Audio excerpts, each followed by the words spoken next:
BFM Business, les décodeurs de l'écho, Fabrice Lundi. Allez tout savoir sur la 4G. Oui, coup sur coup, vous le savez, Orange qui a dégainé hier dans le quartier de l'Opéra à Paris. SFR également, oui, Orange qui avait un peu grillé la priorité à SFR. SFR, c'était prévu avec son opération dans le quartier de la Défense. Voilà, la 4G à Paris qui fait suite déjà à quelques déploiements en région depuis le mois de novembre. Est-ce que c'est une opération salutaire pour les opérateurs télécoms, justement? On va en parler toujours avec nos décodeurs de l'écho ce mardi soir. Et puis vos questions sur les décodeurs de l'écho @bfmbusiness.fr. Question de Jean, remarque un peu courroucée de Jean d'ailleurs. Bonsoir plutôt. La 3G, après quelques années, ne couvre toujours pas la France et fonctionne mal. Et pourtant, on la paye tous les mois. On se fout du monde avec la 4G. C'est tout ce que SFR a trouvé, voilà, un petit peu courroucé. Qu'est-ce que vous lui dites, vous, Alexandre Vauquier, le directeur marketing du réseau de SFR? Alors aujourd'hui chez SFR, nous avons la plus grande couverture 3G en France puisque nous avons plus de 99% de la population qui est couverte en 3G. Nous avons clairement l'objectif d'aller très très vite sur la 4G et de rejoindre la couverture 3G en quelques années. Après, un point qui est extrêmement important et je comprends la question de votre auditeur, c'est qu'il existe encore parfois dans la 3G des trous de couverture. La 4G est sur une technologie complètement différente qui va nous permettre d'avoir une couverture bien plus homogène, une couverture qui pénètre dans les bâtiments. Pardon, qu'est-ce qui va faire que la 4G va davantage épouser le territoire français plutôt que la 3G? Parce qu'elle part des mêmes endroits. C'est quoi? Ce sont des pylônes, des antennes relais sur les toits? C'est quoi? Ça part des mêmes antennes relais, puisqu'effectivement, les antennes relais de la 4G sont les mêmes que ceux de la 3G. Voilà. Mais en revanche, nous allons utiliser assez rapidement pour la 4G des fréquences qui sont des fréquences beaucoup plus basses, qui couvrent beaucoup mieux et qui rentrent très bien dans les bâtiments. Ce sont les fréquences qui étaient anciennement utilisées pour la télévision analogique et qui ont été récupérées par les opérateurs télécoms.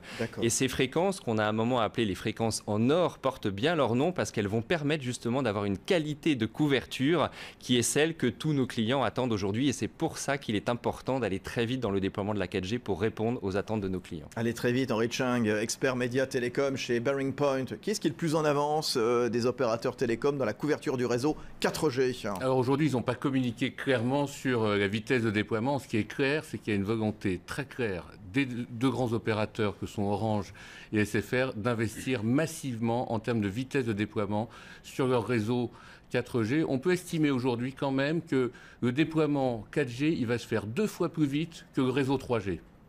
Donc il y a quand même un investissement massif, il y a une envie de couverture et effectivement il y aura d'un côté des débits très forts avec des hautes fréquences et de la couverture de réseau qui devrait pouvoir répondre aux problèmes de trous de connexion dans la 3G grâce aux fréquences de la TNT dans la bande des 800 MHz environ. Combien on investit chez SFR dans la 4G, Alexandre Vauquier?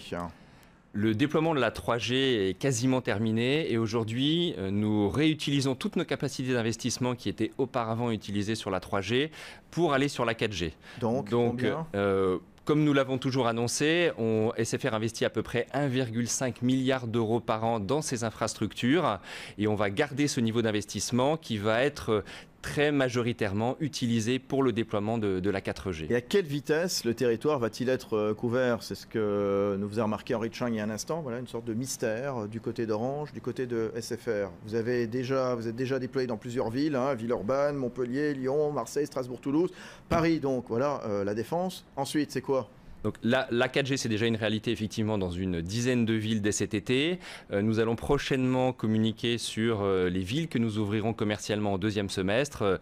D'ores et déjà, on peut vous garantir que Paris sera disponible pour la fin de l'année. Donc effectivement, on va aller beaucoup plus vite que ce qu'on a fait sur la 2G et sur la 3G. Je ne vais pas tout vous dévoiler ce soir sur la couverture que l'on fera cette année. Que Orange écoute. On va laisser un petit peu d'actualité pour les prochaines fois où l'on se verra.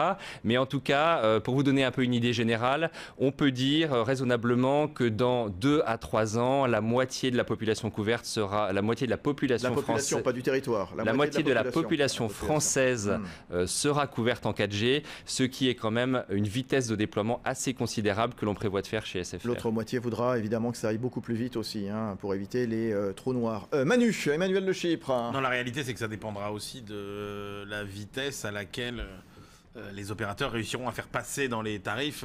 Bien entendu, et on va y revenir, bien sûr. Voilà, convaincre les clients.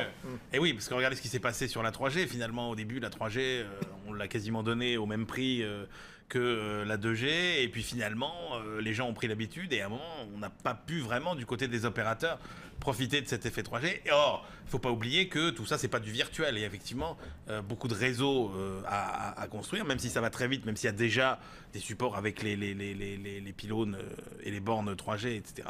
Mais grosso modo, il faudra bien de l'argent pour financer ces réseaux qui ne pourra venir que en partie des recettes liées à des abonnements plus chers. Donc tout ça se tient un peu par la barbichette. Alors la 4G, Henri Chang, pour être très honnête évidemment, parce que là on parle de Orange qui a grillé la priorité à SFR hier, SFR qui a donc révélé son offre sur la défense aujourd'hui. Il y en a d'autres évidemment qui se lancent dans la 4G. Il y a le troisième opérateur historique qu'on attend.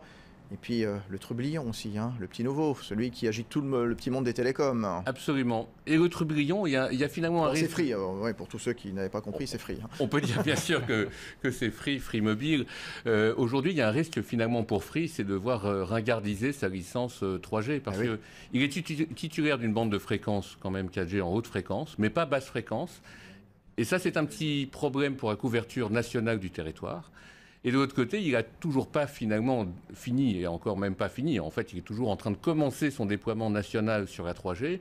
Et donc, il y a un petit risque de décrochage par rapport à la stratégie de Free en matière de réseau. On voit déjà qu'il y a beaucoup de discussions sur le réseau 3G et la qualité des services avec UFC Que Choisir qui a déposé une plainte contre Free.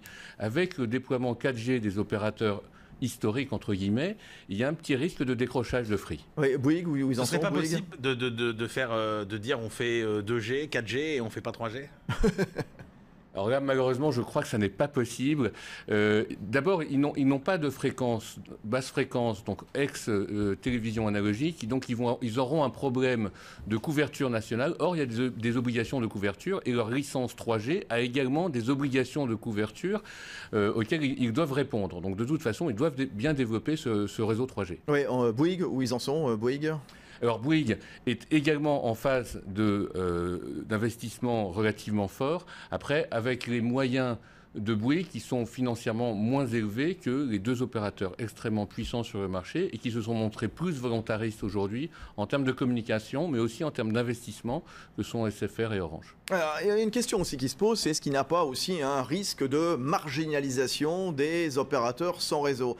Benaouda Abdedaïm est avec nous. Parlez-nous des MVNO. Est-ce que finalement, ce déploiement de la 4G, il n'y a pas un risque que disparaissent ces MVNO au point que l'autorité de la concurrence a tiré le signal d'alarme il y a quelques jours, hein. Actuellement, le segment des MVNO, c'est à peu près 13% du parc mobile en France. L'autorité de la concurrence redoute tout simplement que ces opérateurs sans réseau, comme Virgin ou Énergie Mobile, qui passent par les 4 opérateurs dotés d'un réseau, comme Orange ou Bouygues, soit évincés. Le 21 janvier, elle leur a rendu un avis en tout cas favorable en rappelant aux opérateurs disposant d'un réseau qu'ils se sont engagés à ne pas restreindre la liberté commerciale des MVNO. Les Orange, SFR et autres Bouygues sont censés leur appliquer les conditions raisonnables, y compris sur la 4G.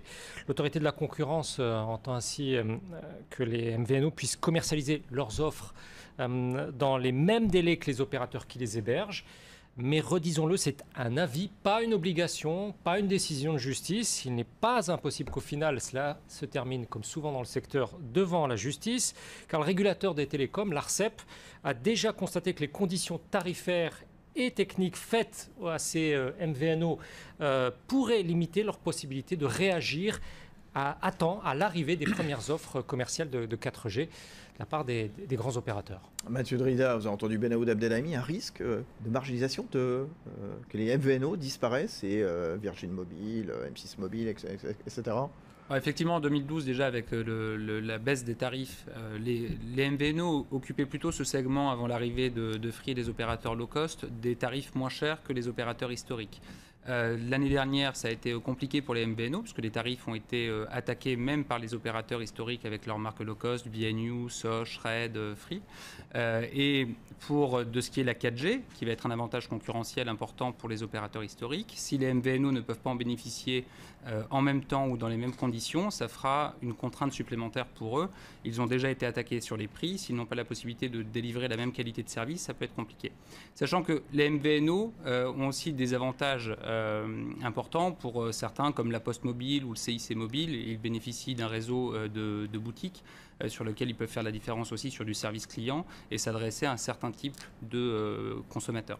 Alors, on a parlé de Orange, de SFR, de Bouygues, de Free, des MVNO. Et puis, il y a Google aussi qui demande, qui aimerait bien, postuler pour la 4G en France. Où ça en est? Est-ce que c'est une menace? Henri Cheng, où en sont les demandes de Google qui postulent, qui demandent des fréquences?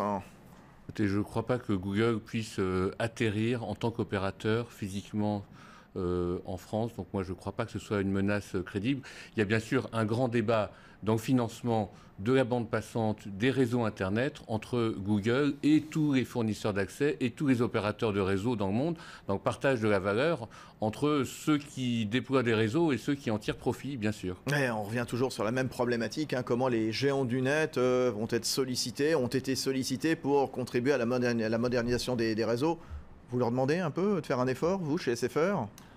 Nous sommes, comme tous les opérateurs, très attentifs à ce qu'effectivement il y ait un partage de la valeur et que ce ne soit pas uniquement les opérateurs qui investissent au profit des grands acteurs du net et notamment des grands acteurs américains du net. Aujourd'hui, dans le débat de la 4G, la priorité n'est pas encore sur ce sujet-là. La priorité, c'est de déployer la couverture le plus rapidement possible et de travailler avec nos clients pour les amener à s'équiper en 4G et faire évoluer le marché vers plus de valeur, ce qui est aujourd'hui la valeur ajoutée que SFR peut proposer sur le marché. On va se retrouver dans un instant. Il est moins le quart sur BFM Business, les décodeurs de l'écho autour des enjeux de la 4G, donc qui arrive sur Paris, qui est arrivé en tout cas grâce à Orange, grâce à SFR. On verra justement comment redonner de la valeur. Est-ce que c'est la fin de cette course infernale vers les tarifs bas, cette baisse de tarifs que vous connaissez, que les opérateurs annoncent régulièrement, un grand renfort de communiqué, de publicité? A tout de suite. Les décodeurs de l'écho. Sur BFM Business, l'écho, c'est clair.